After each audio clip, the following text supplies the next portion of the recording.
Husband, 37M, attempted to manipulate me, 35F. I called his bluff. Now what? Throwaway because my family uses Reddit. I, 35F, have been married to my husband, 37M, for 5.5 years, and we have an 18-malio daughter. We have generally had a good marriage, but have repeatedly had the same two arguments for 3+ years. The first argument is that I work full-time, pay 85% of our bills and do all of the cooking, cleaning, shopping, laundry, running of the household, etc. He also works full-time, but after work comes home and immediately takes his work clothes off, throws them on the couch in my living room and goes into the family room to watch YouTube. I have repeatedly asked for help and get the runaround. The second is that he has a small porn addiction and suffers from premature ejaculation. An issue in itself but not our main problem currently. The last week and a half or so, I had been running 80 miles an hour getting ready for the holiday this week. I was cleaning the house, washing the bedding in the guest room, cleaning the fridge, doing all the bits and pieces that you need to do to host family for Thanksgiving. I was also doing all of my daily things as well. For example, on a typical day, I wake up, make sure his, mine, and the baby's lunches are packed, she's dressed for daycare, my work bag is packed, drive to work. After work I drive to the daycare to pick up baby girl, often taking meetings via phone on the commute. Do any errands that need done, grocery, Costco, pharmacy, etc. Come home, immediately breastfeed the baby, start dinner so we can eat once he's home, give the baby a bath, let her play while I clean off the table, do the dishes, clean the kitchen, tidy up, feed her again, get her to sleep and then finally take a shower myself. It's basic daily tasks, but I don't stop until 9-10 at night. Last week I asked again for help but was told that he needed the break because he is tired. I naturally told him that I never get a break and I'm tired too and need help with the house, and if he can't contribute half financially he can at least contribute half of the cleaning. He shut down and just gave me the silent treatment for 2 days, then asked me if I wanted to go to his mother's house with him and the baby. I said only if he wasn't going to ignore me the whole time. That was the match that lit the fuse. He exploded. Evidently I have done nothing but bitch for the last 3 years. He hates cleaning and isn't going to do it, that if him contributing is such a big deal then we should divorce. I asked him to explain what that looks like to him. He said, I'll get an apartment and sign the house over to you. Refinance it in your name. We'll split custody 50-50 and split her expenses 50-50 as well. He then stormed out of the house and went to his mother's until about 1 a.m. He again gave me the silent treatment for 2 days. The other day I asked him how his apartment hunting was going and he said, what? I told him I thought he was right.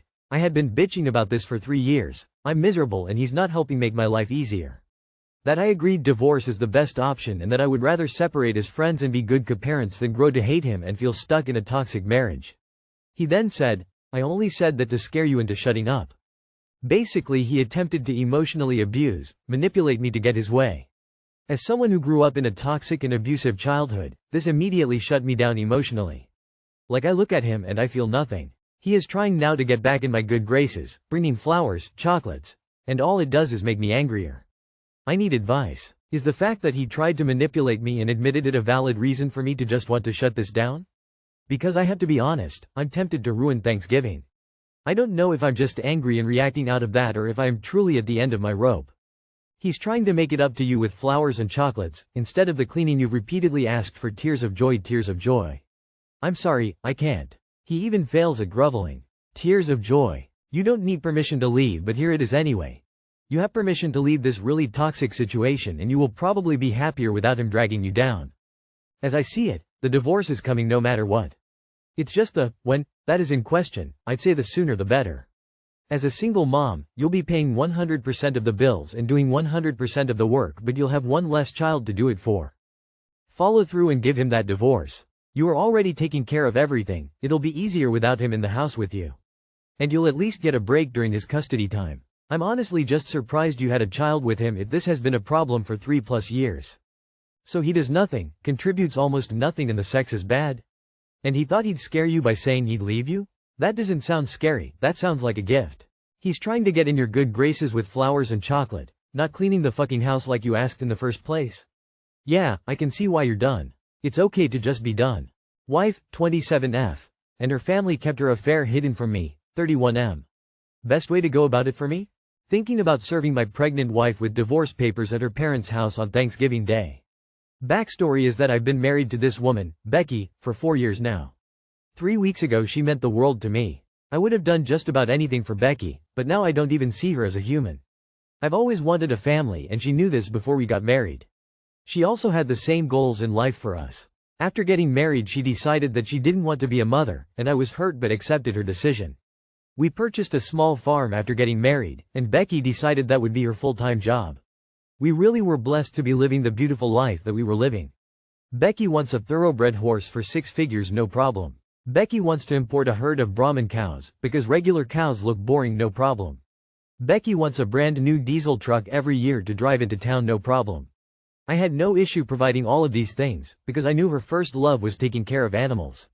I knew that's what made her happy.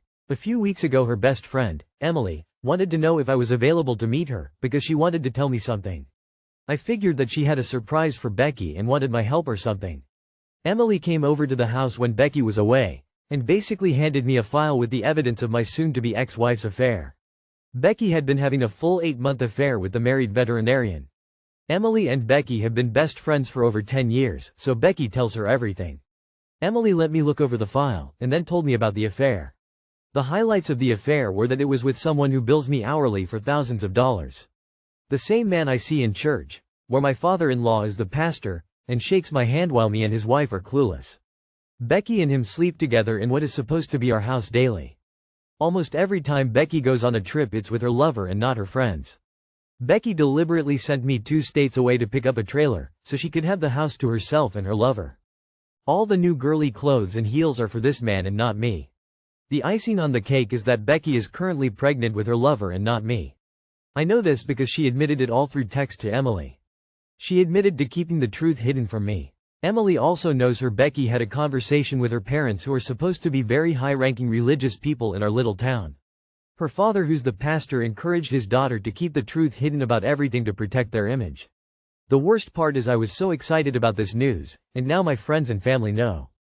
I can't believe someone can be this evil to do something like this. Becky has already started to set the room and make changes to the house. The thing is that it's been weeks since I found out about this.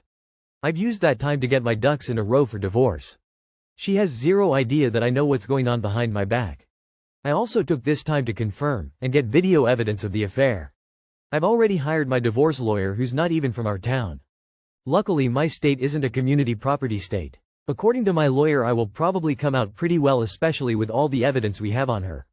I've already had a listing agent look at the house, farm, and give me an idea of what I can get for it. My question is about my plan for ending this. For Thanksgiving we usually have a big service at her father's church. I want to look into her father and mother's eyes and have them lie to me about their daughter. My plan is to have the divorce papers served at my ex-in-law's house right before dinner. Her entire family will be there, from siblings to grandparents to friends, including Emily. After she is served and realizes what is going on will be my time to leave. My best friend doesn't think this is a great idea. I think he's looking after my safety since most of her family carry, and he doesn't want me to be outnumbered. Personally, I don't think I'll be in any harm. The other less exciting option is just to do this at our house, and see what happens from there. Not sure which route to go down. After this is over I plan on leaving this town and not looking back. As for why Emily is turning on her, I believe it's jealousy. Emily isn't married and isn't that well off financially. Emily could have told me 8 months ago, but waited all this time. I'm not sure what to think. If all this sounds scattered, I apologize. My mind is all over the place and lacking sleep. I would listen to your lawyer on the delivery and not your emotions or Rondo Redditors. If the veterinarian was doing work for you and also having a relationship with your wife, that would be classified as a conflict of interest. Have your lawyer see about going after his license. You may not be able to get it taken away, but you can definitely cause some serious damage to it. Also, that would bring his involvement in this to light for everybody, including his peers, to see. At this point, going scorched earth on everybody should be your goal. My first thought is to name and shame publicly, but if your friend is concerned for your safety, you may want to take his advice. Everything else you are doing the way you should be. Sorry this happened to you. Burn her and her family's life to the ground. Her behavior, and theirs, is beyond disgusting. It's unforgivable and so grossly hypocritical. Is there any way you could have her served at the church service? Hitting the fake button on this one. I'm so sorry. Your wife is dirty. I think I would not attend Thanksgiving dinner. Go somewhere on a mini vacation. Visit a friend. Protect yourself from further mayhem. If possible, have your wife served at church. You owe nothing to any of these people. My husband, M35, left me, F36, and our baby died. Could I forgive him?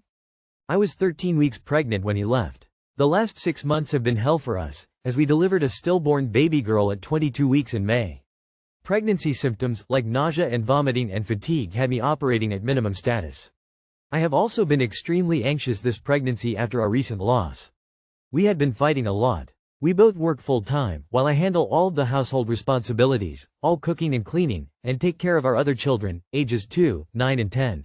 I pay half our bills, also. I expressed that I needed extra help during this time, as I have been very unwell. That's caused arguments, where I have been pegged as overly sensitive and unappreciative. My husband also wanted to move closer to his office, which is currently a 20-minute drive. I didn't want to uproot the kids from their current school or leave my support system.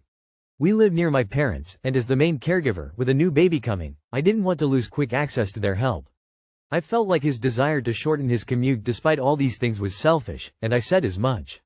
The morning after an intense argument, we received our genetic test results for this new pregnancy. My husband was sore over the discussion and didn't want me to read them. I was frustrated, because I felt like we needed to put that behind us and read the results together. I've been so nervous that something may go wrong and told him that it would help ease my mind if everything looked good. He still wouldn't come over. I opened them myself and blurted, "All looks great and it's a boy." He was furious, and perhaps rightfully so, but I've been so frustrated and let it get the best of me. I apologized profusely, but it's been impossible to smooth things over. Instead of perhaps understanding the reason why I am at my wit's end, he told me he thought I had bipolar disorder. I am a very self-aware person and have a therapist. Even though I knew that pregnancy and anxiety and marital strain were the culprit, I still asked her outright about this diagnosis. She chuckled and said, "No, you aren't bipolar. You're in your first trimester after losing a child and you need care." Last weekend, I got a hotel room for one night to wrap our Christmas presents, which is something I do every year. While I was gone, my husband left me and took my 2-year-old. He went to his parents. As soon as I found out, I was floored. I begged him to come home and told him we could work on things. I told him how much I loved him. I told him that we needed to work through this tough time because we loved each other. He hurled insults at me and told me that I needed to get medical help for my mental health. That I treat him like shit and I wouldn't care if he was gone. My concern then went to my daughter, whom he whisked away without thinking about her. She is very attached to me. My mom and I drove to his parents and picked her up, which did provide me some relief. Days of me begging him to come home were useless. He dug in his heels while I became more sad and anxious. He told me he wanted the kids for the weekend. I finally grew a backbone and held my ground, telling him that it was his choice to leave and that we don't have a written separation. If he wants to see the kids, he'll need to come home or file for custody. I didn't want to say this, as I was afraid it would exacerbate his anger and then I'd truly lose him, but I put my relationship with the kids first in that moment, despite the anxiety it caused. He came home the next day, saying, "Sorry for being stubborn." I promised to do my part to work through things, too, and despite my whiplash, I did my best to be loving and happy he was back. One day later I had an ultrasound for our now 14-week baby boy. I went alone. It should have been a quick, in and out thing. Instead, I heard the dreaded words I'd already heard before, "There is no heartbeat." "I'm sorry." My husband rushed home from work and we wept together. The first thing he said when he saw me was, "This is all my fault." I tried to comfort him, "No, it's not." But deep down, maybe some part of me believes that the stress of him leaving did play a role in this. Maybe not, but even so, I was abandoned during a very vulnerable time. I had a D&C yesterday. It was excruciatingly difficult to once again go to the hospital and not come home with an infant. My husband was at my side during the procedure and did his best to be comforting and helpful. They gave us instructions at discharge, stating that I needed monitored for 24 hours after the procedure.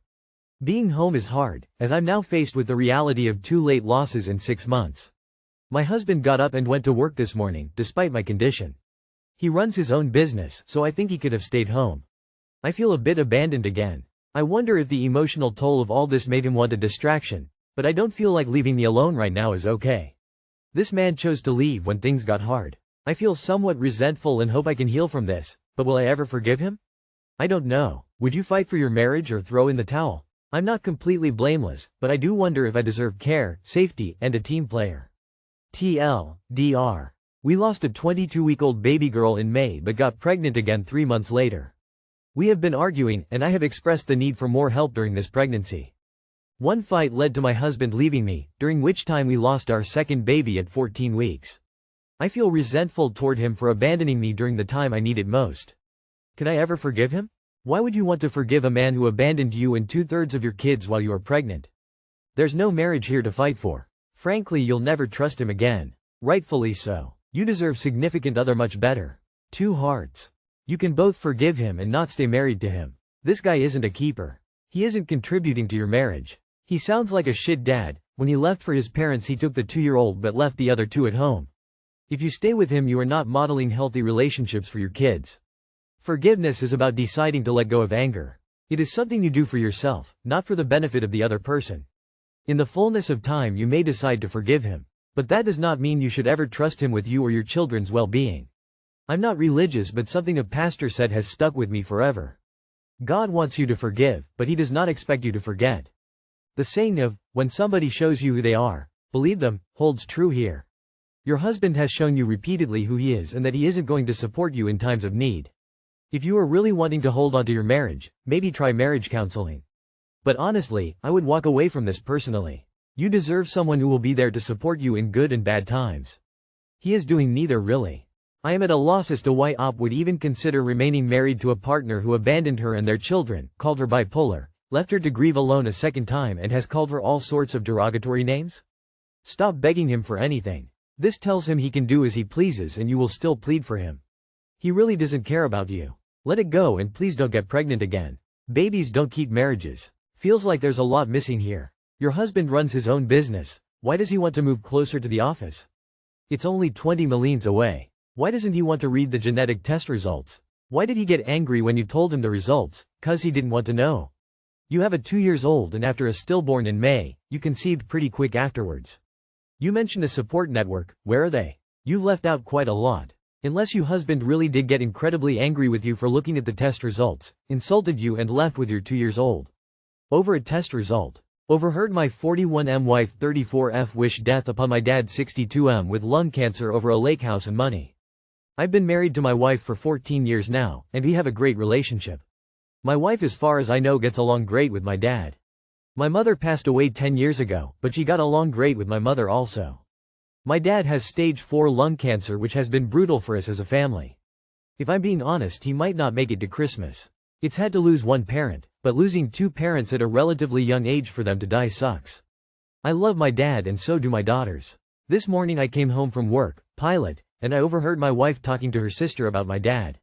My wife didn't know I was home at this time. She said something along the lines of, I've been waiting for my father's name to die so we can get that lake house. Then I guess her sister asked her what else we would get after dad died.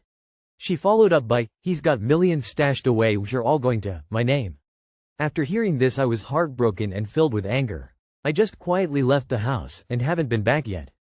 In the past few hours I've tried to come up with scenarios in which I can justify what she said, but the tone of excitement in her voice voids all justification. The worst part is, despite what my wife thinks, we're pretty well off. We have enough for her to be a stay-at-home mom. I don't even know what to do about this. I just need to confront her about this? I don't even know what response she could give me. I honestly would rather not deal with any of this right now, especially since it's going to be my dad's final days with us. This just sucks. You heard what you heard. She is excitedly waiting for your dad to die so she can get material gain. No amount of confrontation will change that. Now you choose whether you can live with her with this knowledge and whether you can look your dad in the eye knowing that you chose to marry someone rooting for his death. Inheritances are not considered marital property in many places. It may be worth ensuring that she is not specifically named in the will and then decide if you want to proceed with the marriage. Divorce. She has some hidden plans. Prenup? You should get back in your plane and fly away, sir. You married a gross woman. Never let her step foot in your father's lake house again. You need to rain down on her the rage that statement deserves. Steal your spin and go stand up for your family. This is really, really sad. I'm sorry. I agree with the person here who said confronting won't do anything. You first have to accept that that is who she is, and then you have to decide if this is the person you want to be with. I wish you well.